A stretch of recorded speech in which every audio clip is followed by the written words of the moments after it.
Hello বন্ধুরা, অতীতে মানব সভ্যতার ইতিহাসে অনেক সুবর্ণ ঘটনা রয়েছে এবং এই ঘটনাগুলির মধ্যে যুদ্ধ একটি গুরুত্বপূর্ণ ঘটনা। আজকের এই ভিডিওতে ইতিহাসের মধ্যে ঘটা এমনই এক যুদ্ধের কথা বলব যেখানে কয়েকশো বাঙালি সৈন্যরা মিলে তাদের বিরুদ্ধে থাকা লক্ষাধিক শত্রু সৈন্যদেরকে পরাজিত করতে সক্ষম হয়। এবার দেরি না করে ভিডিওটি শুরু করা যাক। কিন্তু ভিডিওটি শুরু করার আগে অবশ্যই চ্যানেলটি লাইক এবং সাবস্ক্রাইব করবেন এবং বেল আইকনটি ক্লিক করবেন।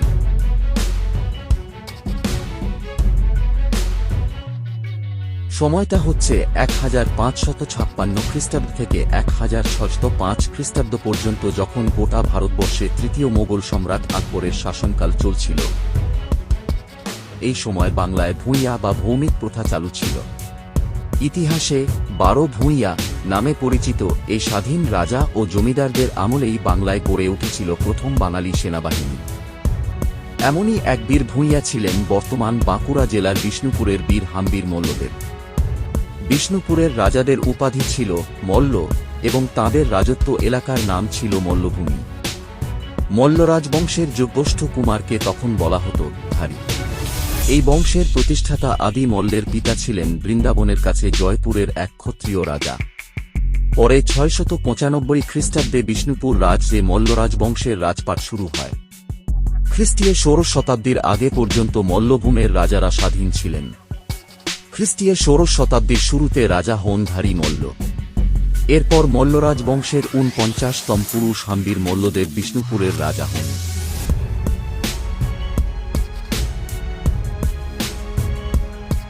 তাঁর রাজত্বকাল ছিল 1605 খ্রিস্টাব্দ থেকে 1620 খ্রিস্টাব্দ পর্যন্ত।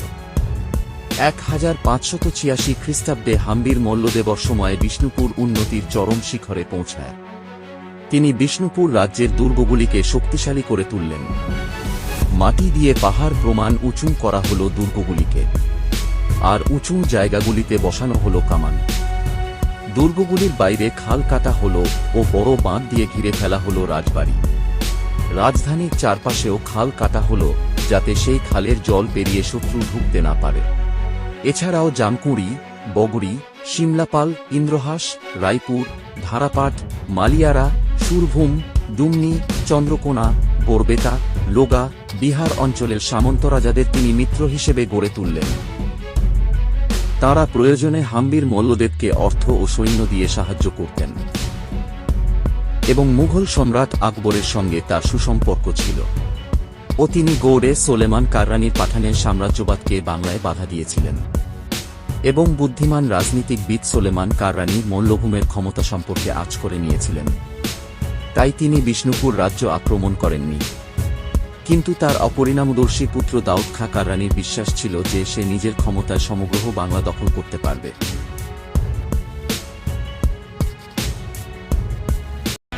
এহেন অবস্থায় 1565 খ্রিস্টাব্দে দাউদ খাঁ তার বিশাল সংখ্যক সৈন্য নিয়ে বিষ্ণুপুর আক্রমণ করে বসেন। শ্রদ্ধেয় ফকির নারায়ণ কর্মকার মহাশয় লিখেছেন, প্রায় লক্ষাধিক সৈন্য ও সেই মতো রণসম্ভার ও গোলাবারুদ নিয়ে বিষ্ণুপুরের নিকটবর্তী রানীসাগর নামক গ্রামে ছাউনি ফেলেন। দাউদ খাঁর লক্ষাধিক সেনার অতর্কিত আক্রমণে রানীসাগরের প্রজারা বিব্রত হয়ে পড়েন ও বিষ্ণুপুর সেনাবাহিনী তখনও যুদ্ধের জন্য প্রস্তুত ছিল না। কিন্তু এহেন মুহূর্তে বিষ্ণুপুরের বীর যুবরাজ হাম্বির মল্লদেব নিজের সেনাবাহিনীকে রণসজ্জিত করে যুদ্ধের উদ্যোগ শুরু করেন। তিনি মল্লরাজ বংশের পরম আরাধ্যা কুলদেবী মা মৃন্ময়ীর উপাসনা করে বিজয় স্বপ্নে মত্ত বিষ্ণুপুরের সৈন্যবাহিনীকে নিয়ে শত্রু দমনে অগ্রসর হয়।